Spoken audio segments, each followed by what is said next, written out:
Magadh Bihar TV में आपका स्वागत है। आप सबका अपना न्यूज चैनल डायरेक्टर भारती बाबू। बिहार टीवी आज मैं गया लोकसभा संसदीय क्षेत्र फतेहपुर प्रखंड में पार्टी कार्यालय का उद्घाटन, जहां पर पूरे राजद का और गठबंधन, इतने गठबंधन है सारे यहां पर उपस्थित हैं। एक हमारे साथी हैं, इनसे मैं फीडबैक लेना चाहता हूं कि चुनावी माहौल क्या है फतेहपुर का। और मैं समझता हूं कि अच्छे जानकार व्यक्ति हैं और अच्छा बात को रखेंगे। सर, अपना नाम बताइएगा।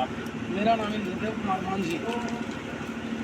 सर, आप राजद के कार्यालय में आज आए हुए हैं और एक तरफ मांझी जी चुनाव लड़ रहे हैं और दूसरी तरफ कुमार सर्वजीत लड़ रहे हैं और आप मांझी समाज से आते हैं, इस पर क्या कहना?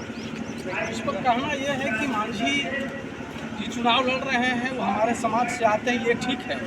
लेकिन अभी देश में इतना बड़ी खतरा मंडरा रहा है कि यह लड़ाई जो है देश और संविधान की है।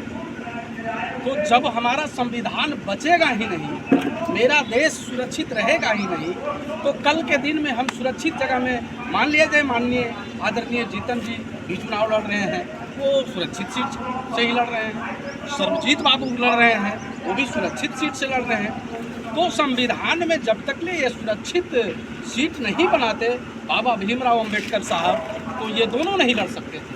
तो अभी संविधान बचाने की सवाल है देश में, इसलिए मैं जीतन जी की तरफ नहीं रहकर सर्वजीत जी की तरफ हूँ। इसलिए कि हमारे लालू प्रसाद यादव जी पूरे देश का लड़ाई लड़ रहे हैं, पूरे गरीबों का लड़ाई लड़ रहे हैं। इसलिए मैं संविधान बचाने की दृष्टि से लालटेन में के कार्यालय में मैं आया हूँ। तो लोग कहते हैं कि बिहार में जात पात की लड़ाई होता है, जात पर लोग वोट देते हैं, तो क्या जात पात की लड़ाई खत्म है? विकास के यहाँ पर वोट मिलेगा, विकास का वोट मिलेगा। जात पात है, लेकिन उसे मैं नहीं मानता हूँ। जात से अच्छा जमात होता है, जिसके तरफ जमात है तो अच्छा हमें वो लगता है। जात कोई बड़ी चीज़ नहीं है। इंद्रदेव मांझी जी, एक चीज बताइए, आप बार बार मांझी जी बोलते रहे हैं कि राम एक काल्पनिक नाम है, राम कोई चीज़ नहीं है, राम को मैं नहीं मानता हूँ। और नॉमिनेशन के ठीक बाद वो राम भक्त बनकर अयोध्या जाते हैं और दर्शन करके आते हैं। देखिए, हमारे मांझी जी एक ऐसे क्लाइंट हैं, ऐसे नेता हैं कि वो अपना सत्ता के सुख भोगे हुए आए हैं और वो जब जैसा देखते हैं उस तरह के करवट लेते हैं। ठीक है जी। राम जी को प्रताड़ित करने से के बाद आपने सुने होंगे, एक कोई भी ब्राह्मण कहा था कि जीतन राम मांझी जी को अगर कोई जीभ काट के ला देगा, मैं उसे 10 करोड़ रुपया दूंगा। हाँ, आई थी बात, ये बात आई हो। लेकिन जब इनके ऊपर प्रताड़ना बहुत जोर से ब्राह्मणों का होने लगा, तो ये भी किए हैं मांझी जी कि लोगों को अपने घर पर भोज करवाए, पंडित जी को बुलाकर भोज करवाए, पंडित जी के बुला करके चूड़ा दही खिलाए। तो इनका तो ड्रामा है। ये सोचते हैं कि किसी भी तरह उल्टा सीधा करके मैं अपना कुर्सी को बरकरार रखूँ। सत्ता के सुख के भोगी आदमी मैं, वो समाज का भी नहीं है। मैं तो कहता हूँ कि हमारे मांझी जी सबसे पहला चुनाव फतेहपुर से जीते थे। हाँ, लोग बताते हैं कर्मभूमि उनका रहा है जी।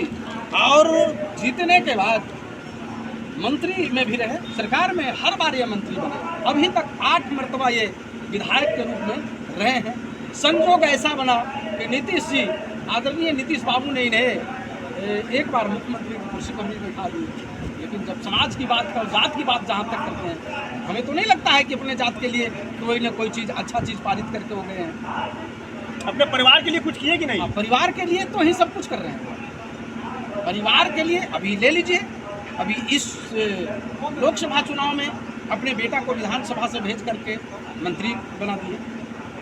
और एक सीट जो इनको मिला वो अभी मरने के कगार पर है, मरणानशन पर है। 80 से एवं उनका उम्र हो चुका है, उसके बावजूद भी अपने चुनाव लड़ने के लिए आए हैं। अगर उनमें थोड़ा सा भी सामाजिक दृष्टि होता तो अपने जगह पर किसी गैर को, अपने समाज के नेता को उतारते, लेकिन किसी और को, बेटा को अगर उतारते तो एक घर और आबाद होता, उनका भी बाल बचा कर भोजन यापन होता। लेकिन इनमें तो ऐसा सोच है नहीं। जो भी करना है अपने लिए करना है। यानी लालू जी के सिर पे ही परिवारवाद बिहार में कहा जाता है, तो क्या परिवारवाद में मांझी जी पूरे तरह से लिपटे हुए हैं? पूरे तरह से लिपटे हुए हैं, पूरे तरह से आप मान लीजिए विधानसभा में अगर इनको 4 को 5 को टिकट मिलेगा भी तो उनका बेटा है, आपका पिछू है, समधीन है, अपने है, 4 को सीट दामाद को भी लड़ाते हैं। दामाद को भी लड़ाते हैं, तो 4 को उनको सीट मिलेगा और 4 परिवार वो अपने हैं, तो हम आने ऐसा भूया क्या करेगा, उनका जीवन भर झोला टंगते रहेगा, क्या कर रहेंगे उनके साथ हम।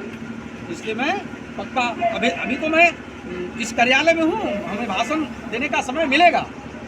बहुत लोगों का निगाह है इंद्रदेव मांझी पर, ये जो है कि मांझी समाज के नेता अब आज आरजेडी में है, इसलिए कि आरजेडी में आप देख लीजिए एक भी मांझी समाज का नेता पूर्व क्षेत्र में नहीं है।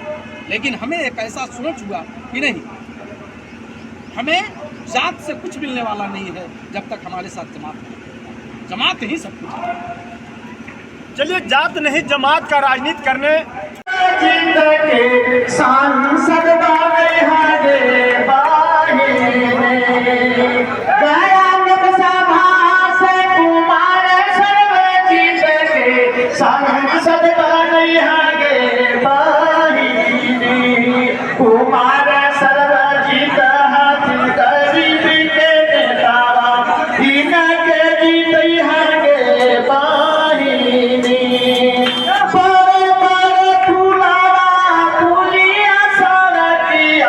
पतिया बने खिंच गए बाहिनी कृषि विश्वविद्यालय बामनाए कनकुपा में खिंच गए बाहिनी कृषि विश्वविद्यालय बामनाए कनकुपा में खिंच गए बाहिनी बाबा संत सवरनाथ पर्यटन से जोड़न गे बाहिनी पर्यटन विभाग से जोड़ी के मंदिरा नामा दैलन गे बाहिनी। अब हमारे है कि जात की नहीं जमात की राजनीति करनी चाहिए और जो विकास करे क्षेत्र में उसको साथ देना चाहिए। और पूरे तरह से परिवारवाद में मांझी जी घिरे हुए हैं, इसलिए मांझी जी के साथ हम नहीं हैं, जात के साथ नहीं हैं, हम जमात के साथ हैं। आप सब देख रहे हैं मगध बिहार टीवी। धन्यवाद।